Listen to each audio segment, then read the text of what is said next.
Recently, I've been in the mood to play some skeletons, so that's exactly what I'm going to be doing in this one, trying out a Corpses of the Lost deck. And coincidentally, while I was looking over on untapped.gg, I came across this list by Barto Jarto, who reached Mythic this season, playing this awesome looking Demon Skeleton hybrid list. They did a quick 11 games in 32 minutes and had a 100% win rate. So maybe there's something behind this one. So we're going to be trying it out on the ladder, see if we can make it work for ourselves. Now, like I just said, this is a hybrid deck between skeletons and demons. So we do have the Bloodletter of Aclazotz and also the Unholy Annex. But the core of the deck is, of course, with the Corpses of the Lost, Forsaken Miner, Case of the Stash Skeleton, which is a card that I did not have in my original list, but I'm happy to see it here because it is a pretty amazing card. And of course, Tiny Bones, just 2 copies of this one, but it is a 1 CMC skeleton. Then, of course, we have the Changeling, which serves as a skeleton for the Corpse of the Lost benefit or as a demon for the Unholy Annex benefit.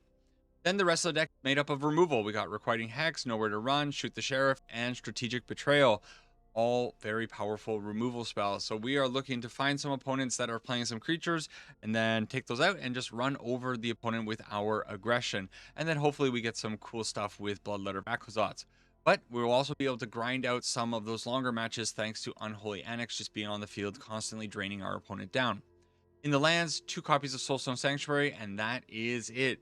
So we're going to try this one out on the ladder and hope for some skeleton action. See you over there.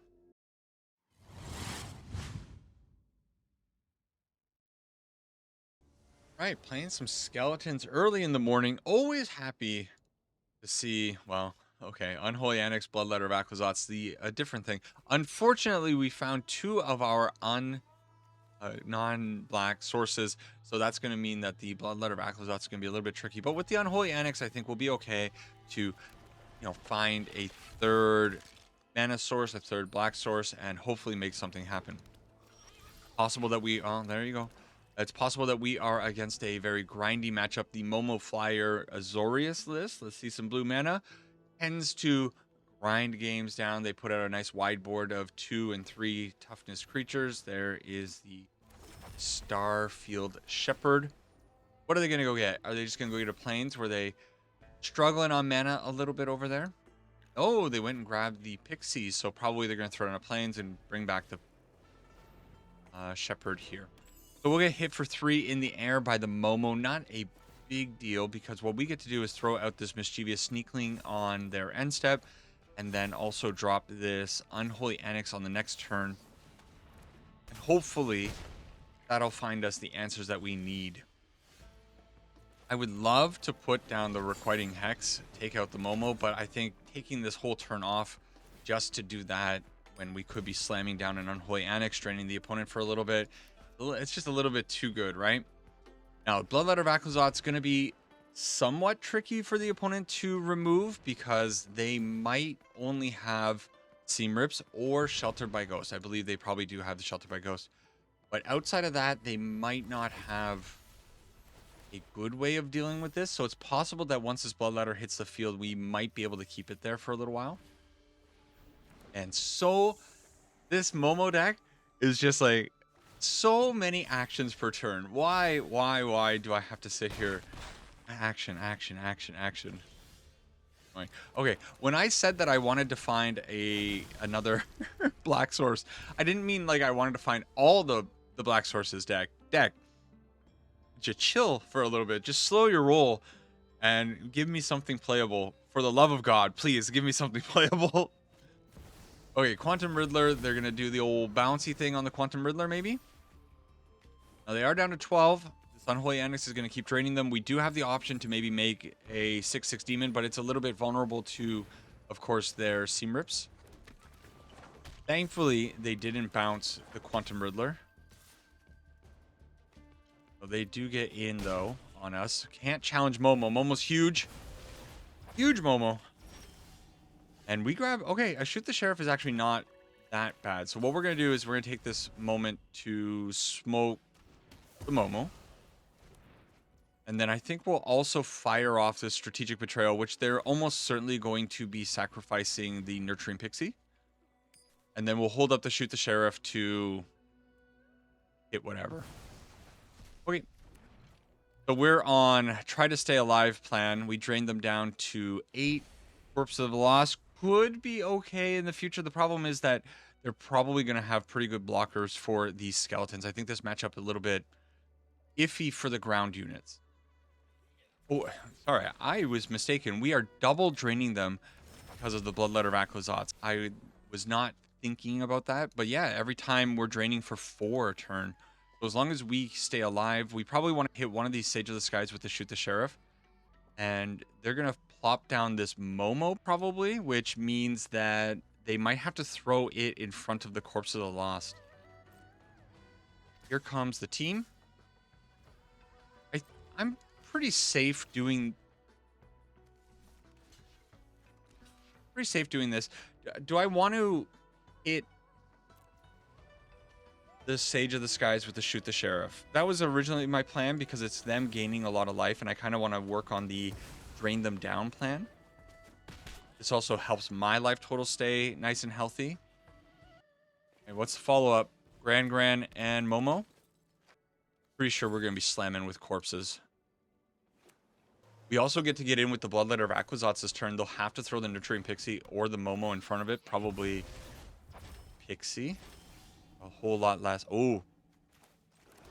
Or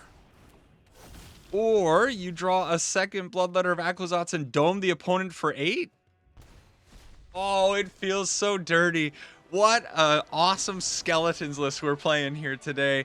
We brought our Unholy Annex, our Bloodletter of Aclazotz, and we are making them pay. I don't know what I'm doing here. It's a skeletons list. I promise. What a stupid start. You ever wake up in the morning? I mean, of course you do. you ever wake up in the morning? No, you ever wake up and you just didn't sleep right and your neck was, I guess, twisted, and then you just got a headache all day. That's kind of what's going on right now. I can feel it right here. There's some goofy thing going on. All right, looks like I'm about to pay for the fun that I had in the previous matchup with the opponent. Okie dokie. The opponent's doing something weird. They got Slickshot Show Off plus a case of the Stash Skeleton, and I have no idea what that could possibly mean. So we are going to throw out the Unholy Annex, drain them down a little bit, gain a little bit of life, find a Requiting Hex. Oh my god, deck, I love you. You're amazing, because I am terrified of the damage output of a Slickshot Show Off. The game's crazy. I'm at 22 life. I don't know if I could die here. I kind of feel like I could. I kind of feel like I could die here. This is insane. Oh man, what were they thinking printing Slickshot Show Off? We're exactly dead if they have it. No, okay. So we need a lot of help. Mischievous Sneakling, surprisingly, pretty good help here. So we're gonna take the moment to. Do I want to blight?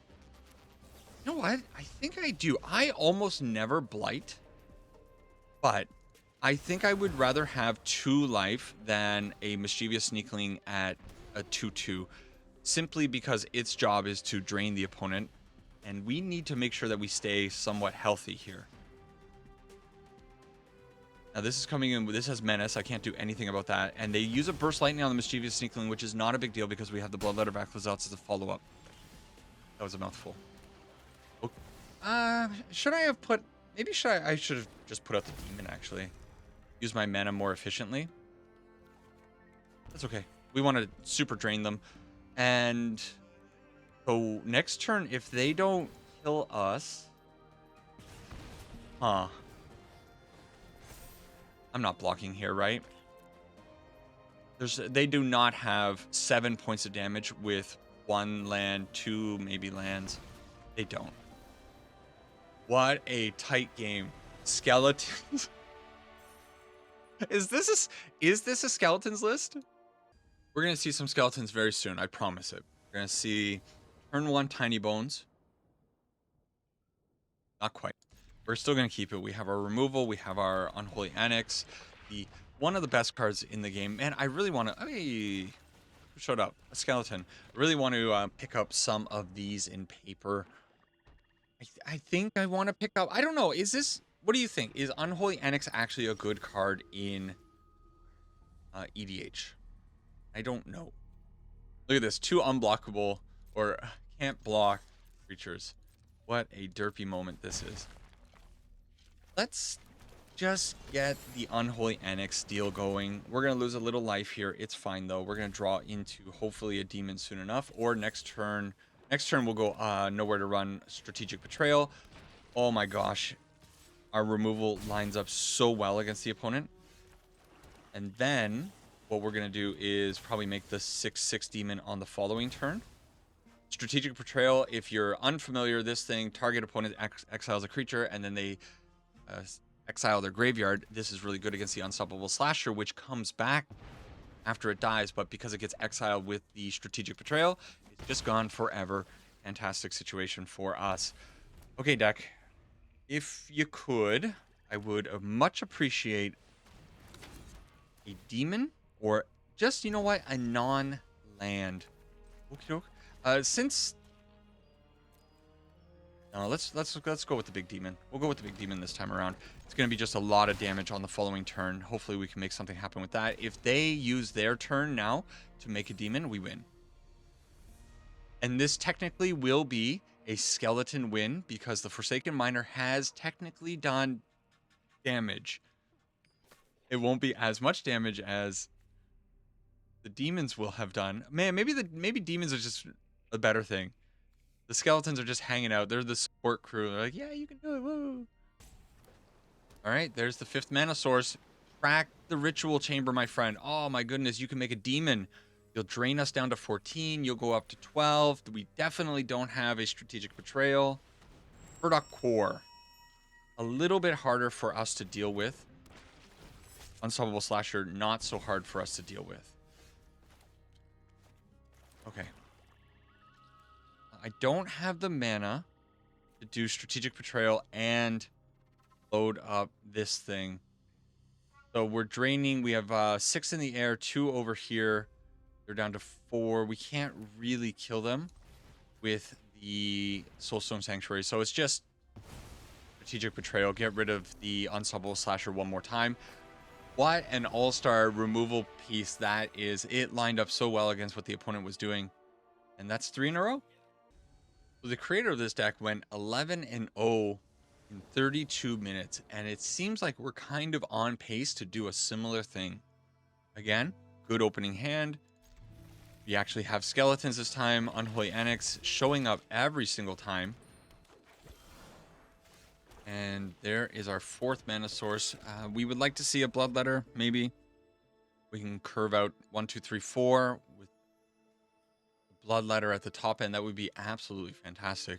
Start draining 4. But we might be in a little bit of trouble. The opponent went first with Llanowar Elf. They're playing green. That might mean Badger Mole Cub into a couple thousand damage on turn 5. You know, we've all been there before, right? Where your opponent...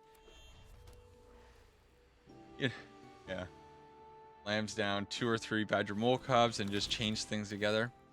They have an Unholy Annex of their own. Okay. So now that we drew the Mischievous Sneakling, though, I think what I'm going to do is I'm going to flash that in at their end step and then Unholy Annex on turn 3. That always is going to be a better path just because then you have a demon on the field for the Unholy Annex to start draining the opponent down. As much as I like Ace of the Stash Skeleton, this mischievous honorary skeleton Sneakling is doing a lot of work for us. So the opponent has a second Unholy Annex. They're going to be draining themselves for a lot, and they actually have to be a little bit careful. They left open this mana source, which tells me that the opponent probably has a Requiting Hex for my poor mischievous Sneakling. I'd be willing to put money on it. Transparent gameplay. Everybody knows what everybody's doing. Okay, so now, am I actually supposed to definitely get in for 2? Are they gearing up to unlock the Unholy Annex Ritual Chamber next turn? And if that's the case, maybe I need to just hold up to shoot the sheriff. I'm gonna risk it. I would rather the opponent drain themselves for 4 a turn than draw a card here. Oh my god, it's so bad. It's so bad, opponent. For yeah, I like it. It's not bad. You know, it was a good play, but it's them shocking in the overgrown tomb. That hurts so much. And we drew kind of an insane card, because if the opponent's plan to stay alive now is to put out the other demon, we can actually hit it with the Requiting Hex. It's actually kind of an insane draw. Should I take out the Llanowar Elf, though? And it might seem... well... okay, we'll just put down our Unholy Annex. We'll hold up the Requiting Hex. I don't think I need to be too hasty on killing the elf. We get drained a little bit, and then maybe we can unlock the Ritual Chamber, make a demon of our own, go from there. But they basically, they need to put down a demon here, which means probably unlocking the Ritual Chamber. Yes. And they need to have a second demon with 1 mana, and I don't think that exists. So I think what happens here is we do this, and the Unholy Annex doing... this is just the Unholy Annex day. This is insane. Everybody, Unholy Annex everywhere. Good game to you, opponent. They gained some life with the Requiting Hex there. That was good, but... ouch. That's the risk you take when you take the Unholy Annex route in Magic the Gathering. Messi's back. I remember Messi. Hey man, how's it going? Well, I have Bloodletter of Bloodletter, yeah, it is there. Unholy Annex showing up one more time. It is seemingly glued to the top of everybody's deck right now. And the opponent on black. So we got a pretty good curve out here. If they have a play that we can snipe with the Requiting Hex, we'll be extra happy that they are playing a Kavaro deck, which is bad news because now they get rid of our Unholy Annex probably. More than likely, they have removal for our Mischievous Sneakling. We did draw a second one, and we do have the Bloodletter of Aclazotz, which is going to turn these into 4 damage attackers. That's not bad, but we'll throw it to the opponent. They don't have anything. They shock... didn't they shock that in? Okay. All right. 2 mana available to them. We still have our Mischievous Sneakling. The problem now is that we could get hit by a Withering Curse, and the Withering Curse takes out everything. And we're just drawing lands. This might be the bad matchup. I don't think I have much of a choice, though. I kind of have to say to the opponent, do you have the Withering Curse? Do you have the... there's the other big one. Devious Cover-Up. All of them are bad. I think if they have that, we're pretty much dead in this game because Requiting Hex is a dead card. Nowhere to Run is a dead card. And we're sitting here with a Swamp and 2 dead cards. So what are we really going to do in this matchup? They are down to 9. If we draw an Unholy Annex, we could be okay. But we find another Requiting Hex. So Messi is the one that takes us down. You know, he's a professional soccer player. He knows what he's doing. He knows what he's doing out here. He came to play a good game of Magic and took it down. Also, are we kind of... anybody else kind of getting sick of seeing Ancient Cornucopia, Withering Hex, or Withering Curse? It's just like... I guess it is auto-build a little bit, so yeah, I suppose. But then again, Unholy Annex, Bloodletter of Aclazotz. No, is our 6th opponent already. Getting close to our 7th game. 2 lands. Little sketch. This one's a little sketch. Where has Corpse of the Lost been? I wanted to play Corpse of the Lost this entire time, and I don't... we drew it once, and we never got an actual chance to put it onto the field. So, deck, could you stop with the demon end of the deck? Would. Now, we do need a land. We have 2 more draws to find a 3rd land source. And Keen-Eyed Curator is okay. I'm going to probably take this time to kill it now. Just to get it off the field. I don't want that thing around. And it's fine. Next turn, if we slam the Unholy Annex, if we draw a land, we take a little bit of damage. We can deal with that.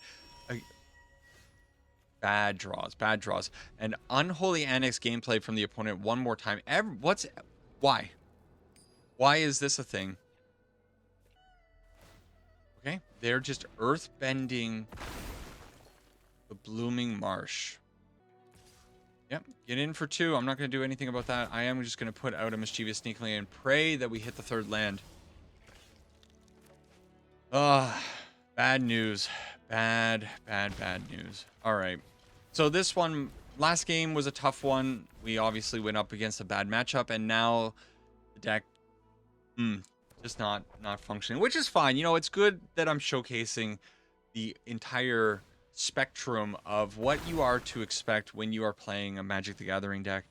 It's just like sometimes you get those games where it's just like you can't lose. Some of those early games, the deck was pumping so nicely, and now, like, what do I do? Strategic Betrayal away one of their lands and it comes back? That doesn't feel good. I guess I'll do that. But when you're sitting here, I mean, this was a reasonable keep, I think. Because if we just drew the 3rd land, we're playing a ton of lands in the deck. 24, I believe, lands in the deck. You know, we have like nearly a 50% chance to draw a land. I don't know. Yeah. This can't block anyways. Yep. Take that damage all day long. We'll still try to fight it through, because if we do end up drawing a land here, we get the Unholy Annex down. It could swing the game around. They have been desperately loading up their Bossing Say lands.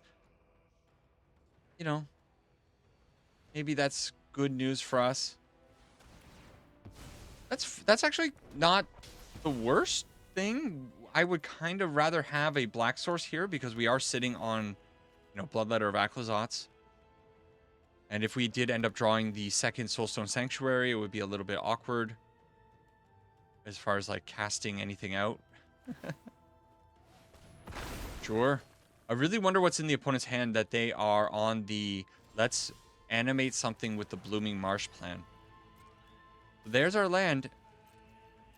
The opponent has been slow all the way through. We slam this down. We drain them for a little bit more, and we start drawing cards. We might see the skeleton end of our deck if we can find some more lands to support it. And drag to the roots. Destroy target non-land permanent. Okay. So there's their Unholy Annex. With the Furdock Core, I mean, it's such a good way of going about it. And we, of course, miss. We need runner land. Like, if I don't draw another playable card, just give me only lands for the rest of this game, I think we can actually probably win.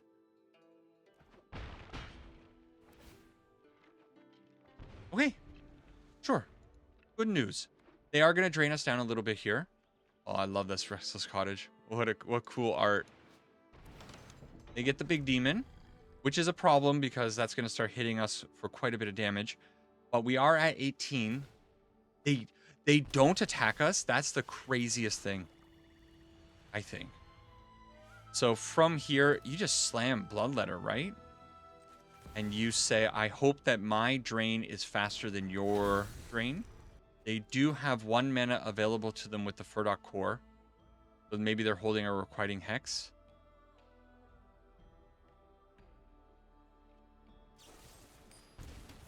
Oh, of course. What am I saying? They had 4 mana available to them. Okay. So probably that means we're dead now. Although, if they're down to 2 life,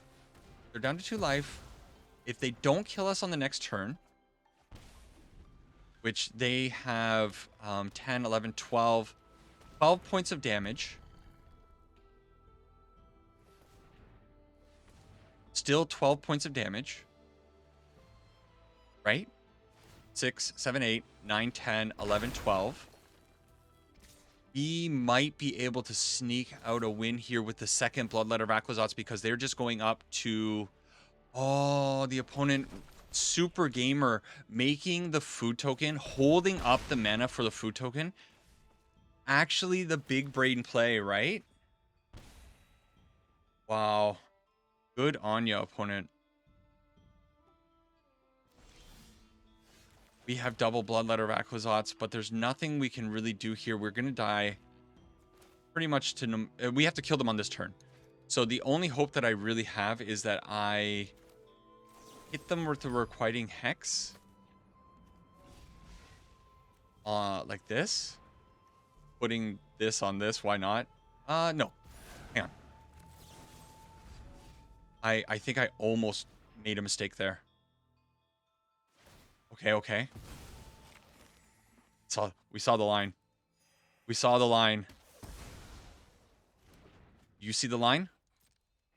I see the line. Menace. The menace. I almost showboated into something silly.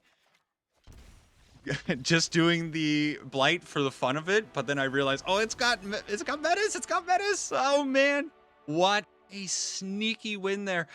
Think about how far behind we were in that game. We were struggling for the longest time. I was sitting here complaining about not drawing any lands. The opponent, I don't know what they had in their hand where they're sitting there reanimating or animating things with the Bossing Say. Insanity. They ended up drawing into some pretty good stuff, I suppose. Maybe they were just sitting on the removal end of their deck. But, wow, what a weird one. How many of you were screaming at your screen there? Hope you're with me. Please, calm those fingers down. We found the win. All right, game number 7. We're about, what, 30 minutes into these games after I cut things, maybe 20. Hey, it's a skeletons list. It's a skeletons list. Hello. I'm going to say hello. I got to be friendly to this opponent because we did finally find our skeleton. Why is everybody playing black today? Oh. Ooh, intimidation tactics with the complete whiff because we're sitting here with 3 enchantments. A grin ear to ear after seeing something like that. It's so good. And we now have the Mischievous Sneakling, Case of the Scash Skeleton to follow it up on the following turn. We're hitting them for 8 on this turn. This is the skeleton aggro that you came here to see. No demons are present. The opponent completely overwhelmed by the insanity of this board.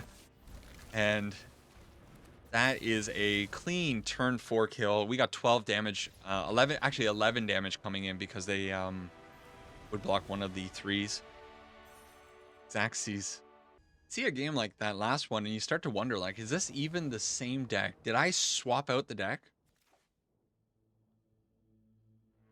I did say I wanted to play Corpse of the Lost, right? I did. Hey, Tiny Bone's actually kind of good here. If we can find a Case of the Stash Skeleton off the top or a Mischievous Sneakling, we'll be in pretty good shape. But if we have to take this turn to shoot the Sheriff, that would also be okay. So, let me read this. Whenever Tiny Bones deals combat damage to a player, you may cast target non-land permanent card from their graveyard. Unfortunately, this is not a permanent card, so that doesn't work out. So we are now sitting here holding up to shoot the Sheriff, hoping they put something on the field that I can hit. Not exactly something I can hit, but they are rampant to the skies, and we haven't found another land. I wouldn't mind hitting a couple more. Okay, Withering Curse. Close our board. That's fine. We can get in. Okay. I think we keep the aggression going. Get in for another 4 points of damage.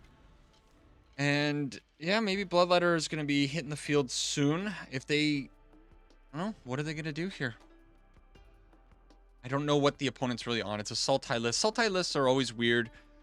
They tend to run a lot of removal, ramp, big high-end stuff. If we draw a land...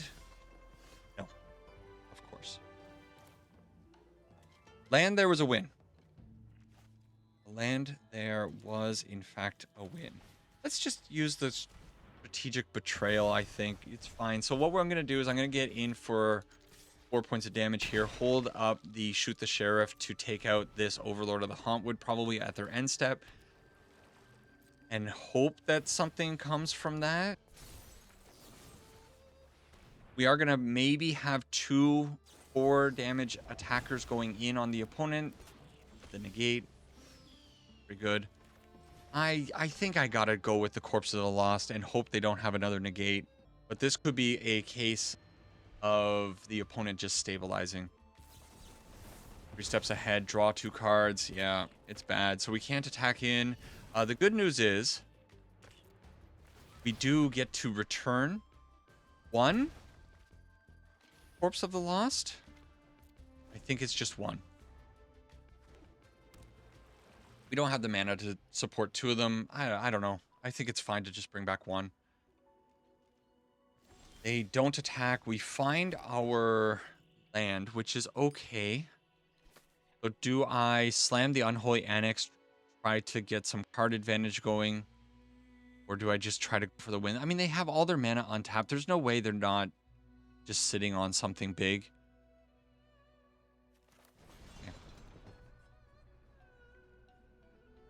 No matter what they do, they're going to counter us. I think I'm just going to use all my mana to try to put out the Ritual Chamber.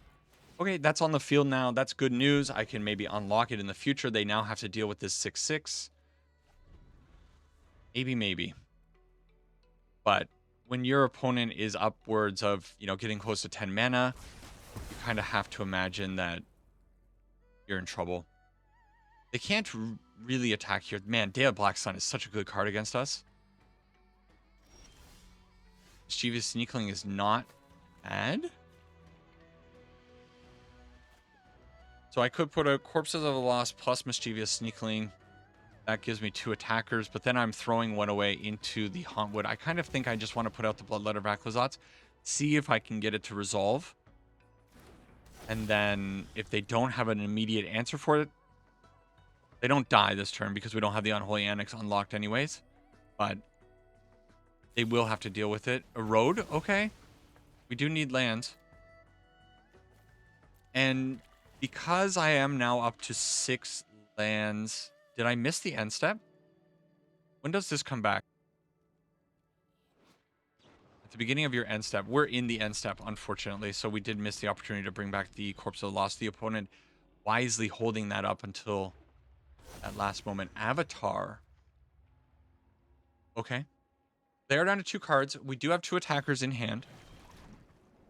What does this do? Draw 2 cards. If this spell's additional cost was cast instead, shuffle your graveyard into your library. Draw 7 cards. You have no maximum hand size for the rest of the game. We do not have the damage that we need to put them down, right? I can't. I just don't quite have enough. It's close. Because they're definitely going to jump in front of the Mischievous Sneakling. So my demon is going to die. But I think I have to do it anyways. This is my only chance here. And I'm going to remove the Overlord of the Hauntwood. Just to get it off the field. We do also get the Corpse of the Lost back to hand. We are at 18 life. This doesn't matter. Our life doesn't matter. 1 damage, but they did draw 7 cards. Like, how can they not find some insane things here? But most of their removal will be maybe sorcery speed, board wipes, so it's possible that they won't really be able to deal with the rush that is coming out from the corpses. But they're back up to 4. Maybe they go up to 7 here with Delian. They have 3 mana open. Probably some number of requiting hexes are in their hand. But one of their sources is a blue source. They actually have 4 mana because Cornucopia is also being mana. In life, yep. So I got to assume that they probably have counter magic for the Corpse of the Lost or something along those lines. But we don't have much of a choice. Kind of just got to put these onto the field. Hope that... I mean, all 3 of them need to make it through. It's not going to happen.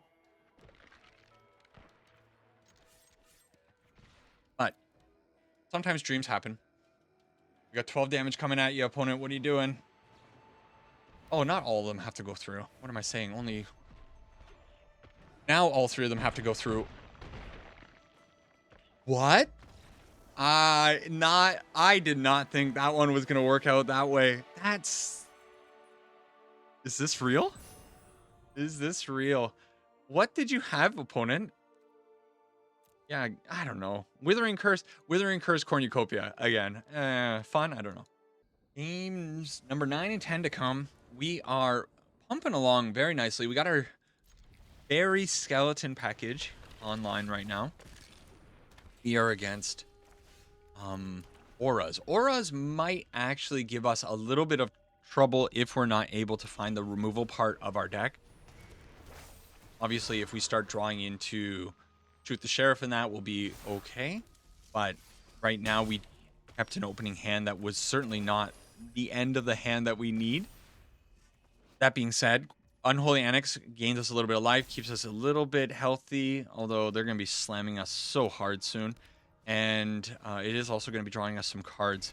I think we're toast. The opponent went first.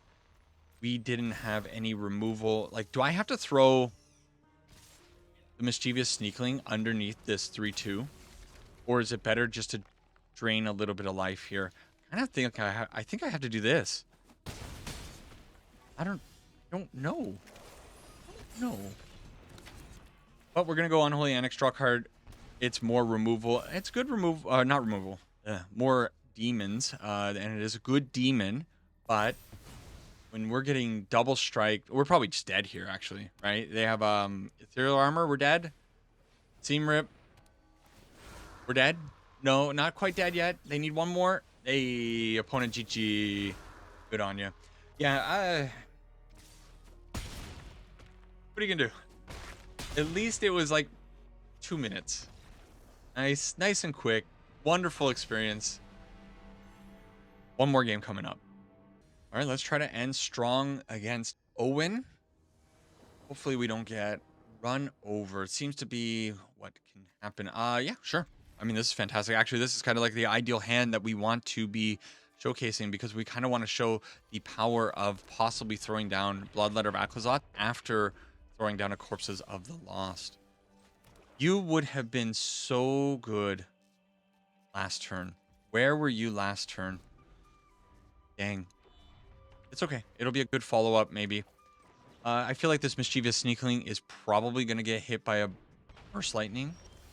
Whoa, I'm surprised there. And now we definitely need to find our fourth land. Fourth land, just so we can go Case, or Bloodletter. Okay, so the opponent is doing some naughty things, making treasure with a Grabby Giant. I like the art. The art's so cool on this one. What's that all about, though? Is that really the most efficient way to make treasure tokens, though? Okay, that's pretty good. So, now we can put down the Bloodletter of Aclazotz, but I think it's probably better just to go Case, and then attack around the 4/4. Right? And they can... We'll get in for 9 damage. If they end up killing the Mischievous Sneakling, then we can return the Corpse of the Lost back to our hand. Next turn, we have Forsaken Miner plus Corpse of the Lost. Should be pretty good, unless they have a board wipe here. Sage of the Sky is good, but they did not have the... what do you call it? What is the ability called when you cast the second spell? Fury? Or Flurry? Isn't that what the mechanic is called? It's not called Flurry? Am I losing my mind? All right, so not as good as a performance as the creator of this deck, but we ended up going 8-2, dropping 2 games to... I don't remember. The second one was definitely the Auras deck. What was the first one we lost to? Was it just getting run down by something as well? I think it might have been. I don't know. It seems like it was so long ago. So many things have happened since that happened. I don't know. Anyways, I think the hybrid synergy between demons and skeletons is awfully cool. Mischievous Sneakling is kind of a sneaking all-star, I guess we can say, here in the deck. This thing is just kind of a perfect card for what's going on in this deck. Number one, it's a common card. So if you are looking to change this deck or shift this deck into something a little bit different with the Mischievous Sneakling, there's no cost to it. It's a common, you'll be fine. The fact that it works so well with the Unholy Annex, the fact that it works with the Corpse of the Lost, and that it has Flash are all great. Sure, it's just a 2/2 for 2, but it's a relevant creature type, and it has Flash. That is pretty awesome, and in the end, I found myself always liking the Mischievous Sneakling when it found its way into my hand. Doing the cool stuff with the Bloodletter of Aclazotz and, you know, doubling up damage, it's always cool. There was one game where it mattered, that really grindy game against the Golgari opponent. We were able to get in that little bit of extra damage with the menacing Case of the Stash Skeleton token. And yeah, all of that was good. The one card that I think is maybe a little bit unnecessary might be the Tiny Bones. The Tiny Bones is kind of cool, but it is just a 1/1 Death Toucher. I guess that's a pretty good blocker in some circumstances, but if you were not willing to craft a mythic, I think it would be fine to skip out on the Tiny Bones. This thing is the only card in the deck that doesn't really feel necessary to me. I don't know what you would replace it with. Maybe a little bit of hand disruption, maybe a little bit of more removal. Yeah, I'm not really sure yet, but Tiny Bones, it's fine. It's sure great on turn 1. It's good when you have a Corpse of the Lost on the field. It's a hasty death touchy boy, maybe sometimes. It's not bad, but I feel like that's the one card that could be considered for removal in this deck.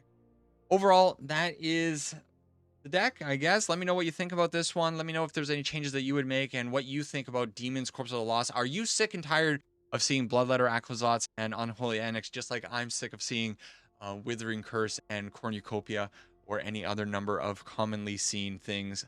I know I'm hypocritical. It is what it is. Have you met Magic players before? We're all a bunch of hypocrites. It's just on brand for us. Anyways, take care for now. Sarang Ipana, and I'll catch you in the next video. Bye-bye.